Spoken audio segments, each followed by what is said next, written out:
मंगल भवन मंगल हारी।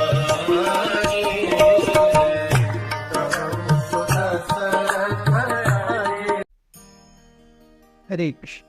जब हमने देखा किस प्रकार से राम ने दुंदुभी के शरीर को इतना ऊपर उछाल दिया कि वो धड़ से नीचे आके गिरा और उसके टुकड़े टुकड़े हो गए। जब वो गिरा उससे बवंडर उत्पन्न हुआ। फिर भी सुग्रीव इसी तरह से he had still a sense of question mark in his eyes कि does Ram really have that prowess।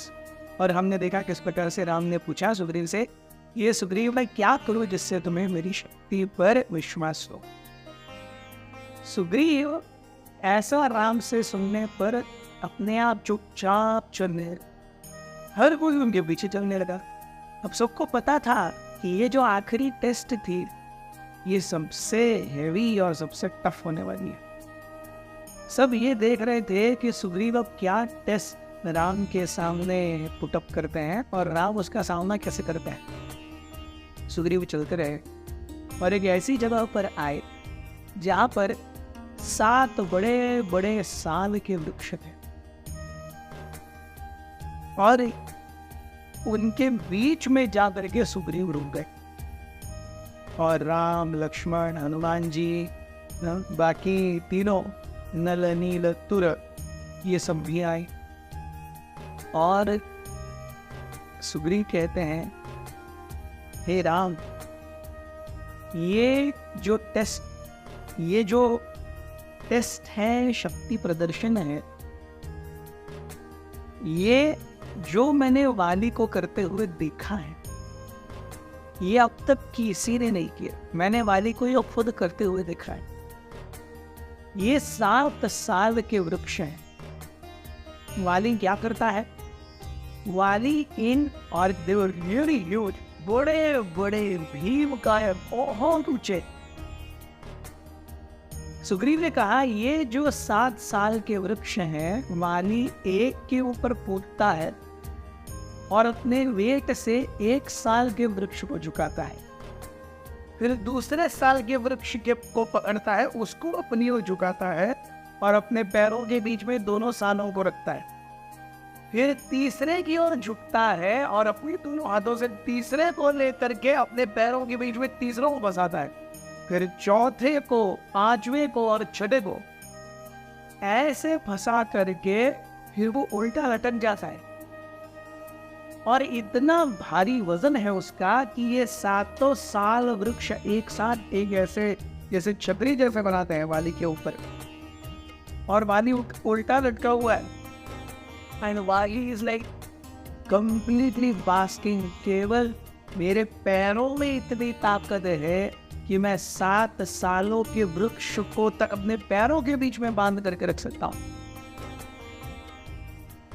This is, और वो उसमें झूला झूलता है, अपने आप को थोड़ा और हैवी करता है, छोड़ता है, हैवी करता है, छोड़ता है और वो 7 साल के वृक्ष एक साथ नीचे आता है, ऊपर जाता है, नीचे आता है। And then what he does is even more remarkable. वाली एकदम से उन 7 सालों को छोड़ देता है, 7 साल के वृक्ष जुप करके खड़े हो जाते हैं और वाली तुरंत जो उल्टा लटका हुआ था नीचे जमीन पर खड़ा हो जाता है और 7 सालों के वृक्ष अपनी सारी पत्तियां एक साथ झाड़ते हैं जो वाली के सर पर पड़ती है। So this is like the intoxication for वाली। तो सुग्रीव ने जब देखा राम को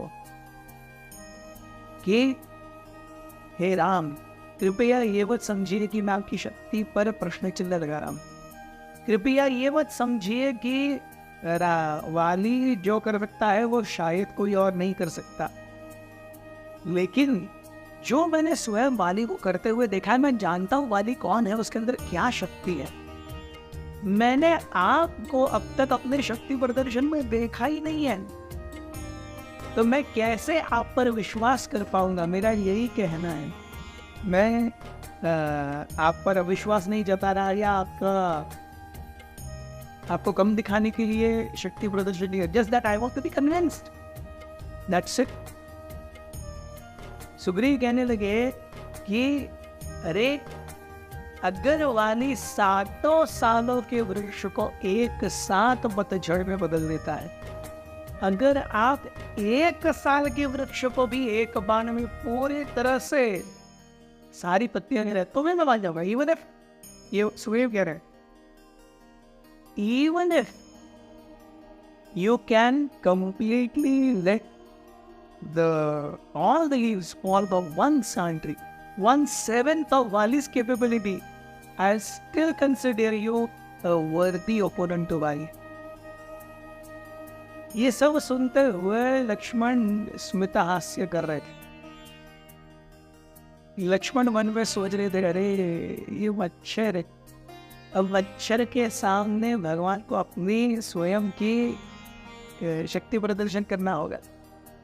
सुग्रीव देख रहे थे, जब से ये चैलेंज सुग्रीव ने बताया था तब से लक्ष्मण स्मित हास्य कर रहे थे, और सुग्रीव ये नहीं जान पा रहे थे कि लक्ष्मण इतना स्मित हास्य क्यों कर रहे हैं। सुग्रीव कहते भी हैं, आई एम टेरिफाइड ऑफ वाली, मैं वाली के शिकंजे से बचना चाहता हूँ, केवल इसीलिए, मेरे मन की तसल्ली के लिए मैं ये आपको करने के लिए कह रहा हूं।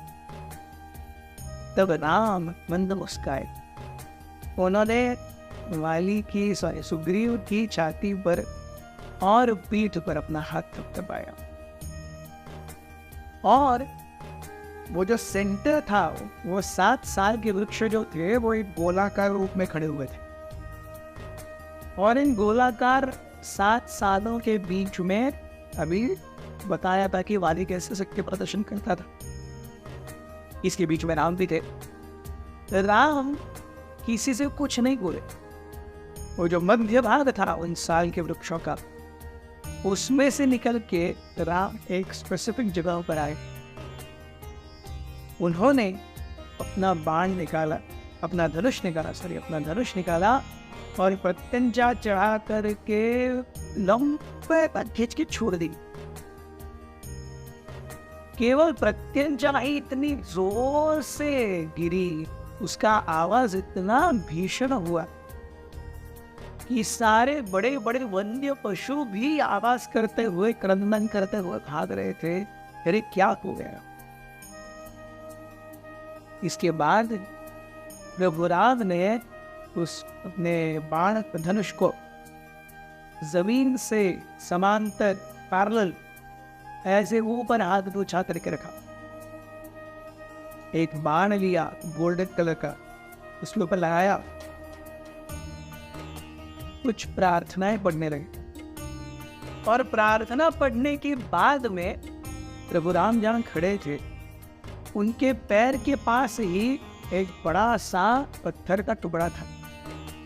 राम ने अपने पैर को उठाया और उस पत्थर के ऊपर इतना जोर से वार किया कि वो पत्थर पूरा जमीन के अंदर चला गया। जैसे ही पत्थर जमीन के अंदर चला गया, लक्ष्मण ने देखा ये राम क्या कर रहे हैं, and immediately he could relate to why Ram ने ये पत्थर अंदर क्यों डाला। लक्ष्मण के मन में उनके दंडकारण्य के इतिहास में से, अभी के इतिहास में से एक कथा बहुत प्रारंभ रूप से झलकी कि राम ने ये पत्थर अंदर क्यों डाला। ये कथा क्या है और उसके बाद प्रभु राम ने क्या किया, ये हम देखेंगे कल। हमारे साथ बने रहिए।